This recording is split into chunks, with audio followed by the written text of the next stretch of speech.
Hi friends, எல்லோரும் எப்படி இருக்கீங்க? இது வரைக்கும் இந்த ட்ராமாவில் நம்ம என்ன பார்த்துருந்தோம் அப்படின்னா, ஹீரோக்கு ரொம்பவே சிவியரான நோய் இருக்கிறதுனால ஹீரோ வந்து அவனோட சொந்த ஊரான சுவிட்சர்லாந்துக்கே போயிருக்கான்.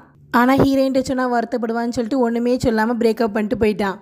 ஆனால் ஹீரோயின் பாவம் ஹீரோவையே நினச்சி டெய்லியும் இமெயிலை அனுப்பிட்டே இருந்திருக்காங்க 4 வருஷமாக. ஹீரோ எல்லாமே வாசிப்பான், ஆனால் வந்து ரிப்ளை மட்டும் பண்ண மாட்டான். திடீர்னு ஒரு நாள் வந்து ஒரு போஸ்ட் கார்டு வந்து ஹீரோயினுக்கு அனுப்பி வச்சிருக்கான். அதை பார்த்தோன்னே தான் ஹீரோயினுக்கு தெரியுது ஹீரோ வந்து எல்லா லெட்டரையுமே வாசிச்சிருக்கான் அப்படின்னு சொல்லிட்டு. அதுலேருந்து ஹீரோயின் இமெயில் அனுப்புறதே விட்டுட்டாங்க. ஹீரோயினோட அப்பா வேற இறந்துட்டாரு, அதை வேற நினச்சி ஹீரோ வேற நினச்சி ஹீரோயின் ரொம்பவே ஆல்கஹாலுக்கு அடிமையாயிட்டாங்க. ஹீரோயின் பார்பாரா ஏறி குடிக்க ஆரம்பிச்சிடுறாங்க. அப்போ ஒரு நாள் குணாவும் ஹீரோயினை ஃபாலோ பண்ணிகிட்டே வந்து என்னதான் செய்கிறான்னு பார்க்கல. ஹீரோயின் குடிச்சிட்டு டேபிள் மேலாம் நின்று ஏறி எல்லாம் சும்மா பேசிகிட்டு இருக்காங்க. உடனே குணா தான் வந்து தடுத்து இது மாதிரிலாம் செய்யாத அப்படின்னு சொல்கிறான். ஆனால் ஹீரோயின் கண்ணுக்கு குணா வந்து ஹீரோ மாரியே தெரியுதுனால ஹக் பண்ணிக்கிறாங்க. அதுக்கப்புறம் என்ன நடக்குதுங்கிறத வாங்க நம்ம இப்போ பார்ப்போம். ஹீரோயினுக்கு காலை எஞ்ச உடனே தான் நம்ம வந்து ஹீரோவை ஹக் பண்ணலை, குணாவை தான் ஹக் பண்ணியிருக்கோம், குணாட்ட தான் நம்ம பேசியிருக்கோம் அப்படின்னு தெரியுது. உடனே ஆஃபீஸில் வந்து குணாட்ட கேட்காங்க, நீங்கள் தான் வந்து என்னை வந்து விட்டீங்களானோன்னா ஆமானோன்னா தேங்க்யூ சொல்லிடுறா. ஆனால் குணா வந்து வெல்விஷர் ஆச்சு, அதனால் வந்து ஹீரோயினுக்கு அட்வைஸ் பண்ணுறான். நீ நிறைய குடிக்காத, அது வந்து உன்னோட வயிற்றுக்கு ரொம்பவே கெடுதல், அதனால் உன் ஹெல்த்தில் நிறையவே ப்ராப்ளம் வரும், நீ இனிமேல் கம்மியாக குடி அப்படின்னு சொல்லி அட்வைஸ் பண்ணுறான். ஆனால் அதுக்கு ஹீரோயின் ஒன்றுமே சொல்லாமல் ஜிஎம்எஃப், அதான் ஹீரோவோட கம்பெனிக்கு வந்து டிரான்ஸ்லேட்டர் தேவை தானே, அதுக்கு வந்து ஜிங்வென் போகலன்னு சொல்கிறாள. நான் வேணா போகிறேன்ன உடனே எதனால நீ போகிற, உனக்கு போர் அடிச்சிட்டா அப்படின்னு கேட்டோன்னே இல்லை, அங்கே நிறைய சேலரி கொடுப்பாங்களே, அது எனக்கு கண்டிப்பாக தேவை, அதனால தான் நான் போகிறேன் அப்படின்னு சொல்கிறா. குணாவால் தான் மறுக்கவே முடியாது, சரின்னு சொல்லிடுறான். ஹீரோயின் வந்து ஹீரோவோட கம்பெனிக்கு வந்துடுறா. அங்கே ஒரு ஆள் தான் வந்து எல்லாத்தையுமே வந்து எக்ஸ்பிளைன் பண்ணிட்டு இருக்காரு. நீங்கள் வந்து ஹீரோவோட பிரதர் ஜீசானோட அசிஸ்டண்டாக தான் ஒர்க் பண்ண போகிறீங்க அப்படின்னு சொல்லிட்டு எல்லாத்தையுமே எக்ஸ்பிளைன் பண்ணிட்டு வர்றாரு. அப்போ ஹீரோவோட ரூமை பார்த்த உடனே ஹீரோவை பற்றியும் பேச ஆரம்பிச்சிடுறாரு. ரொம்பவே எமோஷ்னலாக அழுதுகிட்டே பேசுகிறாரு. அவர் போயிட்டாரு, அவரை நினச்சி தான் நாங்களாம் வாழ்ந்துட்டுருக்கோம் அப்படின்னோடனே ஹீரோயினே ஒரு நிமிஷம் பதறிடுறாங்க. என்னாச்சு, அவர் இறந்துட்டாரா அப்படின்னு கேட்ட உடனே சீச்சி நான் அப்படி சொல்லலை, அவர் வந்து அவரோட சொந்த ஊரில் இருக்காருன்னு தான் சொன்னேன் அப்படின்ன உடனே ஹீரோயினும் அப்படியான்னு சொல்லி கேட்டுக்கிறாங்க. ஹீரோயின் வந்து மதியம் சாப்பிட கேண்டீன் போகிறாங்க. அப்போ வந்து பிங்கி இருக்காள், அவளே வந்து பேசுகிறா. என்னாச்சு, நீ தான் புதுசாக ஜாயின் பண்ணியிருக்க அப்படின்னோடனே ஹீரோயினும் ஆமான்ன உடனே எப்படி உன்னைய குணா வந்து அவனோட ஆஃபீஸ்லேருந்து விட்டான்னு தெரியலையே, பாரு அதான் உன்னை தேடி வந்துட்டான் அப்படின்னு சொல்லிட்டு போகிறா. ஹீரோயின் அதெல்லாம் காது கொடுத்து கேட்காம பெசாடிச்சு ஆட உட்காடுறாங்க. அப்போ அந்த சபி ரிசப்ஷனிஸ்ட் இருக்காங்கல்ல, ஹீரோயினோட ஹேண்ட்பேக் எடுத்து சூப்பராக இருக்கே, யாருப்பா உனக்கு வாங்கி தந்தா அப்படின்னு கேட்ட உடனே என்னோட பாய் ஃப்ரெண்ட் அப்படின்ன உடனே ரொம்பவே பெரிய பணக்காரன் போல இருக்குது, ரொம்பவே ரிச்சானதெல்லாம் வாங்கி கொடுத்துருக்கான் அப்படின்ன உடனே இல்லை என்னோட எக்ஸ் பாய் ஃப்ரெண்ட் தான் அப்படின்னு சொல்லிடுறா ஹீரோயினும். எனக்கு ஒருத்தி சொன்னா நிறைய பேர் காசிப் பேசிட்டு இருந்தாங்களே, நீயும் குணாவும் இப்போ லவ் பண்ணுறதா உண்மையா அப்படின்னு சொல்லி கேட்டுட்டு இருக்கா. அப்போ பார்த்து குணா பின்னாடி வந்து நின்ன உடனே அவளே எஞ்சி வெளில போயிடுறா. குணா வந்து கேட்காம வேலையெல்லாம் எப்படி இருக்குன்னு ஹீரோயின் ரொம்பவே நல்லா இருக்கு அப்படின்னு சொல்கிறா. இன்னைக்கு மாதிரியே எப்படி இருக்காது, ரொம்பவே இனிமேல் நீ பிஸி ஆயிடுவேன் அப்படின்னு சொல்கிறான். ஹீரோயினா அப்படியான்னு சொல்லி கேட்டுட்டு இருக்கா. குணா விடுற மாரி இல்லை, இன்னைக்கு டின்னர் வரையே நம்ம சான்ஸ் சாப்பிடுவோம் அப்படின்னு கேட்கான். ஹீரோயின் ஆனால் இல்லை நான் ரொம்பவே டயர்டாக இருக்கு, நான் வரல அப்படின்னு சொல்லிடுறா. குணாவும் அங்கே சாப்பிடுவோம் இங்கே சாப்பிடுவோன்னு சொல்கிறான். ஆனால் ஹீரோயின் இல்லை வேண்டவே வேண்டான்னு சொல்லிடுறாங்க. சரி குணாவும் வேற வழி இல்லாமல் எஞ்சி போயில பிங்கி வந்து குணாவை தடுத்து நிறுத்தி சொல்கிறா. நீ நினச்சதெல்லாம் நடந்துடும் நினைக்கியோ, எதுவும் நடக்காது போ அப்படின்னு சொல்லிடுறா. குணாவும் பாவம் கோவமாக வெளில போயிடுறான். அதை பார்த்து அந்த ரிசப்ஷனிஸ்டும் ஓடி வர்றாங்க. நீ ஏன் குணா கூட போகல அப்படின்னு சொல்லி கேட்டதுக்கு ஹீரோயின் சொல்கிறாங்க, நீங்கள் எல்லாருமே குணாவோட கேர்ள் ஃப்ரெண்டாக தான் என்னை நினச்சிட்டு இருக்கீங்க, அதெல்லாம் கிடையாது, நான் இப்போ போனேன்னா நீங்கள் கூட கொஞ்சம் தான் எல்லாருமே நினைப்பீங்க, அதனால தான் போகலன்னு சொன்ன உடனே சரி சரி அப்படின்னா நீ என்னையே அவன்கிட்ட இன்ட்ரடியூஸ் பண்ணி வைக்கக்கூடாது அப்படின்னு சொல்லி இவங்க பிட்டு போடுறாங்க. ஆனால் எனக்கு பிங்கி மாதிரி திறமைலாம் கிடையாது அப்படின்னு சொல்லிட்டு இருக்கல, பிங்கி ஓடி வந்து பின்னாடி அடிக்கா. என்னது என்ன மாரி உனக்கு என்ன திறமை இல்லை அப்படின்னு சொன்ன உடனே நான் வந்து உன்னுடைய திறமைகளை பற்றி தான்ப்பா பெருமையாக பேசிகிட்டு இருக்கேன், நீ சூப்பராக ஒர்க் பண்ணுற, அது மட்டும் இல்லாமல் நீ வந்து பாய் ஃப்ரெண்டெல்லாம் ஈஸியாக பிடிக்கல, அதை பற்றி தான் சொல்லிட்டு இருக்கேன்னு ஒன்று. சரி சரி நீ கரெக்டாக தான் சொல்கிற அப்படின்னு சொல்லி அவளும் கிளம்பி போயிடுறா. ரிசப்ஷனிஸ்ட் வந்து இன்னும் புலம்புறாங்க. என்னோட பேரு ட்ரேசி, ஆனால் வந்து இந்த பாஸ் வந்து என்னை ஹெலன் ஹெலன் சொல்லி கூப்பிட்டு என் பேரையே என்னை மறக்க வைக்காரு அப்படின்னு சொன்ன உடனே அதை பற்றிலாம் கவலைப்படாதீங்க, நீங்கள் உங்கள் பேரை ட்ரேசி ட்ரேசின்னு சொல்லி அவருக்கு நல்லா ஞாபகப்படுத்துங்க அப்படின்னு சொன்னோன்னா அவளும் சரின்னு சொல்லிடுறா. ஹீரோயின் போய் அவளோட ஃபைலை வந்து ஜீசான்ட்ட கொடுத்த உடனே நம்ம 2 பேரும் இதுக்கு முன்னாடி மீட் பண்ணியிருக்கோமா அப்படின்னு சொல்லி ஜீசான் கேட்ட உடனே ஆமாம் நான் வந்து டிரான்ஸ்லேட்டருக்கு வந்தேன் முன்னாடி அப்படின்ன உடனே இல்லையே அதுக்கும் முன்னாடி அப்படின்னு சொல்லி யோசிச்சு கண்டுபிடிச்சிடுறான். நீ தானே அந்த ஒரு 4 வருஷத்துக்கு முன்னாடி என் காரில் முட்டையை தூக்கி அடிச்சிட்டு போனேன் அப்படி தானே அப்படின்னோடனே ஹீரோயின் பேசாட்டு இருக்காங்க. சரி சரி, நான் வந்து டிரான்ஸ்லேட்டரை எப்போதுமே சோஃபின்னு தான் கூப்பிடுவேன். என்னோடய அசிஸ்டன்ஸ்க்கு எல்லார் நேமும் சோஃபி தான். ஏன்னா என்னால் நிறையா பேர்லாம் வந்து ஞாபகம் வச்சுக்கிற முடியாது, அதனால் உடனே நான் சோஃபின்னு தான் கூப்பிட போகிறேன்னு சொன்ன உடனே, நீங்கள் வந்து இந்த மாதிரி கூப்பிட்டீங்க அப்படின்னா வந்து மரியாதை இல்லாமல் இருக்கும் அப்படின்ன உடனே, அதெல்லாம் எனக்கு தெரியாது அப்படின்னு சொல்லிட்டு காசை கொடுத்து நீ இப்போ எனக்கு லஞ்ச் வாங்கிட்டு வா, எனக்கு கீழே போக கூட டைம் இல்லை, எனக்கு நிறைய வேலை இருக்குன்னு ஹீரோயின் சொல்கிறா, என்னோட வேலை வந்து இங்கே லஞ்ச் வாங்கி கொடுக்குறதுலாம் இல்லை, டிரான்ஸ்லேட்டிங் ஜாப் மட்டும்தான் அப்படின்னு சொல்கிறா. ஆனால் அவன் பாட்டில் கண்டுக்கிறாம அவன் வேலையை செஞ்சவொடனே ஹீரோயினே சரி வேறு வழி இல்லாமல் போய் லஞ்செலாம் வாங்கி கொடுக்கா. அவன் வந்து அந்த லஞ்சை பார்த்துட்டு அவனுக்கு பிடிக்கல, உடனே குப்பத்தூரில் போட்டு எனக்கு சூசி வாங்கிட்டு வா அப்படின்னு சொல்லிடுறான். ஹீரோயினுக்கு வேறு வழி இல்லையா, அதையும் வாங்கி கொடுத்தானே அவன் சொல்கிறான், சரி எனக்கு ஆரஞ்சு ஜூஸ் போட்டு எடுத்துகிட்டு வான உடனே, எனக்கு ஆரஞ்சு ஜூஸ்லாம் போட தெரியாது அப்படின்னா, சரி கற்றுட்டு போட்டுருவா அப்படின்னு அசால்ட்டாக சொல்கிறான். ஹீரோயினுக்கு அப்படியே கோவம் வருது, ஆனால் வந்து அடக்கிட்டு நின்றுட்டு இருக்காங்க.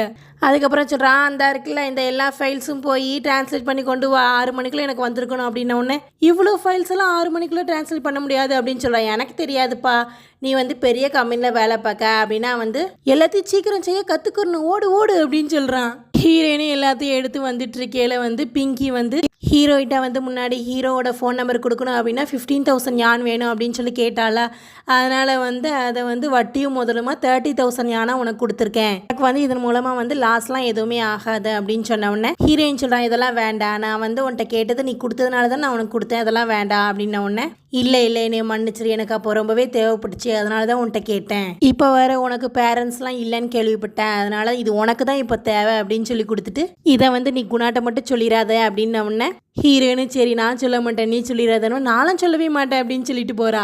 ஹீரோயின் நைட்டு நல்லா தூங்கிட்டு இருக்கையில ஃபோன் அடிக்கி, யாருன்னு பார்த்தா ஜீசான் தான். ஹீரோயின் என்னாச்சு இந்த நேரத்தில் கூப்பிட்றீங்க, நீங்கள் என்ன அமெரிக்காலையா இருக்கீங்க அப்படின்ன உடனே, ஏம்மா நான் வந்து சாங்காயில தான் இருக்கேன், நான் உனக்கு அனுப்பி வச்சுருக்கேன் பாரு, அதை வந்து நீ வந்து டிரான்ஸ்லேட் பண்ணி அனுப்பி விட்டு பார்ப்போம் அப்படின்ன உடனே ஹீரோயின் சொல்ல, நைட்டு நேரம் எப்படி அப்படின்னோடனே, ஏம்மா நிறைய வேலை பார்க்க வேண்டியது இருக்கும், எல்லாத்துக்கும் நீ தயாராக தான் இருக்கணும், சீக்கிரம் வேலையை மூடி அப்படின்னு சொல்லிட்டு வச்சிடறான். அதில் வேறு அவன் சோஃபின்னு சொன்னோன்னே ஹீரோயினுக்கு ரொம்பவே கோவம் வருது, என் பேர் சோஃபி கிடையாது ஆனி அப்படின்னு கத்துறா.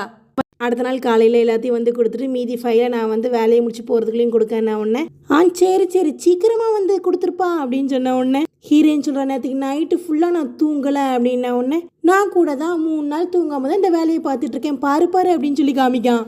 காசு வந்து வானத்துலேருந்து தான் விழாது, நம்ம தான் வந்து அதுக்கு வந்து ஹார்ட் ஒர்க் பண்ணணும், புரியுதா சோஃபின்ன உடனே, என்னோட பேர் ஆனி அப்படின்ன உடனே, நீ வந்து மற்ற சோஃபியை விட டிஃப்ரெண்ட்டாக நீ என்ன செய்கிறேன்னு சொல்லி காமி, அப்போ தான் உன் பேர் எனக்கு வந்து ஞாபகம் இருக்குன்ன உடனே ஹீரோயினுக்கு சரின்னு சொல்லி கோச்சிட்டு போகிறா. அடுத்து வந்து ஹீரோயின் ஆஃபீஸ்க்கு வரையில் இந்த ரிசப்ஷனிஸ்ட் இருக்காங்கள்ல, அவங்கள நம்ம இனிமேல் ட்ரேஸின்னு கூப்பிடுவோம். ட்ரேஸி வந்து ஹீரோயினை கூப்பிட்டு, நீ வந்து பாஸ் வர்றதுக்கு 10 நிமிஷம் முன்னாடியே வந்துரு அப்படின்ன உடனே, இல்லையே ஒர்க் டைம் 9 o'clock தானே ஸ்டார்ட் ஆகுது, நான் ஏன் அப்போ வரக்கூடாதுன்னு. இல்லை பாஸுக்கு வந்து அவருக்கு முன்னாடி வரதா ரொம்பவே பிடிக்கும், நீ வேற பாஸ் வந்து 9 o'clock வராரு நீ நினச்சிக்கிறாத, சில நேரம் 6:30க்கு வருவார், 7 மணிக்கு வராரு, எப்படினாலும் வருவார், இவர் மட்டும் தான் இப்படி சீக்கிரம் வரன்னு நினைக்காத, இவரோட தம்பியும் அதே தான், அந்த ஊர்க்காரங்கெல்லாம் அப்படி தான் இருப்பாங்களோ அப்படின்னு சொல்லி கேட்டுட்ருக்கா. ஆனால் வந்து பாஸோட தம்பி ரொம்பவே நல்லவர், ஒரு நாள் வந்து என் கை உடஞ்சதுக்கு என் கூட காஃபிலாம் குடிக்க வந்தார் தெரியுமா அப்படின்ன உடனே ஹீரோயின் வந்து கேட்கா. ஹீரோ இந்த 4 வருஷத்தில் எப்போது வந்தானா அப்படின்ன உடனே, இல்லை ஹீரோ வந்து சுவிட்சர்லாந்தில் தான் இருக்காரு, அங்கேயே நிறைய ப்ராப்ளம் இருக்குது, அதெல்லாம் வந்து சரி பண்ணிகிட்டு இருக்காரு, அவர் இங்கே வரவே இல்லை, அவரோட மெயிலை பார்த்து தான் அவர் எங்கே இருக்காருன்னே எனக்கு தெரியும் அப்படின்ன உடனே, என்னது மெயிலாம் பார்க்கிங்களா, நான் பார்க்குறது இல்லையா அப்படின்ன உடனே, ஹீரோவோட இங்கிலீஷ் நேம் வந்து அலெக்ஸ், அதனால நான் வந்து அலெக்ஸ் வாங்கல தான் பார்ப்பேன் உடனே ஹீரோயினும் வந்து அலெக்ஸ் வாங்கணும்னு சொல்லி டைப் பண்ணி பார்க்காங்க ஏதாவது மெயில் இருக்கா அப்படின்னு.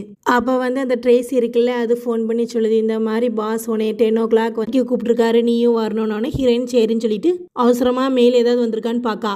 ஆனால் டைம் ஆனதுனால சரின்னு சொல்லி கிளம்பி பார்ட்டிக்கு போயிட்டா. ஹீரோவோட பிரதர் வந்து ஹீரோயினை மேலேயும் கிளியும் பார்த்தோன்னே ஹீரோயினை கேட்காங்க, என்னாச்சு ட்ரெஸ் ஒழுங்கா இல்லையான்ன உடனே, இல்லை நீ சூப்பராக தான் போட்டிருக்க, குணாவுக்கு சூப்பரான டேஸ்ட் தான் அப்படின்னோடனே ஹீரோயின் வந்து சொல்ல வர, இல்லை நானும் குணாவும் அப்படின்ன உடனே, நீ ஒன்றும் சொல்ல வேணாம் எல்லாருக்குமே தெரியும் அப்படின்னு சொல்லி ஜீச்சான்னு சொல்லிட்டு இருக்கையில ஒரு பொண்ணு வந்து, பாஸ் உங்களுக்கு ஒரு கிஃப்ட் வந்திருக்கு, அவனும் என்னன்னு கேட்டோன்னா ஸ்மார்ட் ஃபோனுன்னு உடனே ஜீச்சான் வந்து அதை வாங்கி ஹீரோயின்ட்டு கொடுத்த உடனே, இல்லை பாஸ் எனக்கு வேணாம் நான் ஆல்ரெடி ஃபோன் வச்சிருக்கேன் அப்படின்னு சொல்லி ஃபோனை காட்டின உடனே, இது ரொம்பவே பழைய மாடலுங்க பாரு, இது ஸ்மார்ட் ஃபோன், இது வச்சுக்கோன்ன உடனே, இல்லை என்னோட ஃபோன் வந்து என்னோட ஃப்ரெண்டு கொடுத்தது, இது ரொம்பவே ஸ்பெஷல் பாருங்க அப்படின்னு அந்த செல்ஃபோனை காமிச்ச உடனே அதில் வந்து கீப் ஆன் ஃபைட்டிங் அப்படின்னு சொல்லி ஓடுது ரெட் கலரில். இது மட்டும் இல்லாமல் எனக்கு முன்னாடி ரெட் கலர் பார்த்தாலே ஒரு மாதிரி வந்துடும், ஆனால் வந்து இப்போ பார்த்து பழகி எல்லாமே போயிட்டு எல்லாமே இந்த ஃபோன்னால தான் அப்படின்னு சொல்கிறாங்க. அப்புறம் ஹீரோயினுக்கு ஹீரோட ஞாபகம் வந்த உடனே ட்ரிங்க்ஸ் எடுத்து குடிக்க ஆரம்பிச்சிடுறாங்க. உடனே ஜீச்சான் தான் சொல்கிறான், ஹீரோயின், நீ வந்து ரொம்பவே குடிச்சிட்ட, இனிமேல் வந்து குடிக்காத, நீ வந்து வேலை செய்ய வேண்டியது இருக்குது அப்படின்னு சொன்னோன்னே உடனே ஹீரோயின் சொல்கிறாங்க, நீ இப்போ என்ன ஆனின்னு தான் கூப்பிட்டீங்க? அதுக்கு ஜீச்சானோ, ஆமாம் நீ ஒரே வந்து கரெக்ஷன் பண்ணிகிட்டே இருந்தல, அதனால தான் நான் வந்து உன்னை ஆனின்னு கூப்பிட்டுட்டேன். உடனே ஹீரோயின்னு சிரிச்சுக்கிறா. அதுக்கப்புறம் வந்து ஹீரோவும் பிரதரும் தான் பேசிகிட்டு இருக்காங்க.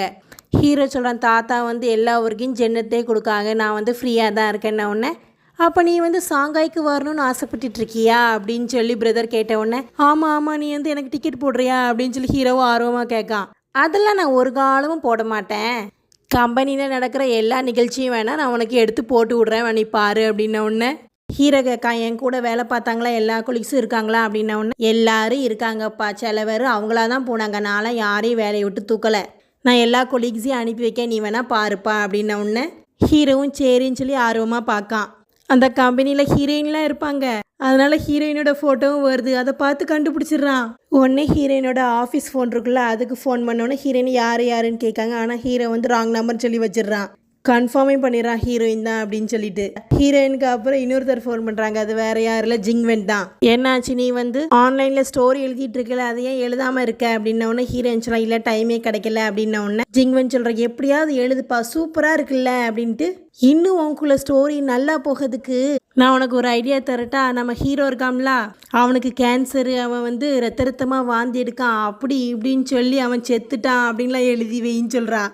இந்த ஸ்டோரியை மட்டும் ஹீரோ பார்த்தா வச்சுக்கே என்னை கொன்றுவான் அப்படின்னு சொல்லி ஹீரோயின் சொல்கிறா. ஹீரோலாம் ரொம்ப பிஸியாக இருப்பான், அவனுக்குலாம் ஆன்லைனில் நாவல் படிக்கலாம் டைம் இருக்குமா, நீ வேற சீக்கிரமாக எழுது, நான் ரொம்ப ஆர்வமாக இருக்கேன் அப்படின்னு சொல்கிறா. ஹீரோயினு சரின்னு சொல்லிடுறா. ஹீரோயின் வந்து வேலையெல்லாம் முடிச்சுட்டு நைட்டு உட்காந்து எழுதுறா ஸ்டோரியை.